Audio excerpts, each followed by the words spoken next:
ഖദീജ, ഞാൻ നിന്റെ മൈലാഞ്ചി ചെടിയിൽ നിന്നും കുറച്ച് മൈലാഞ്ചി എടുക്കുന്നുണ്ട് കേട്ടോ.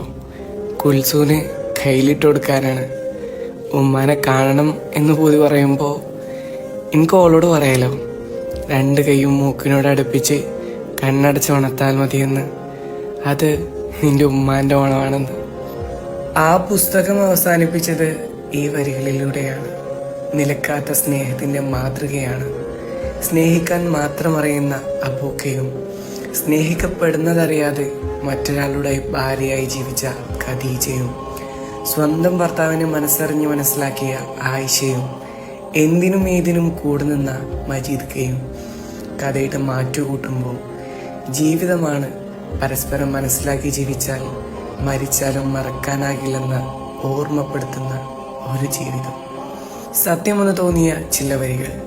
സ്വർഗത്തിലും ഖദീജയെ വേണമെന്ന് ഞാൻ പടച്ചവനോട് പ്രാർത്ഥിക്കാറുണ്ട്.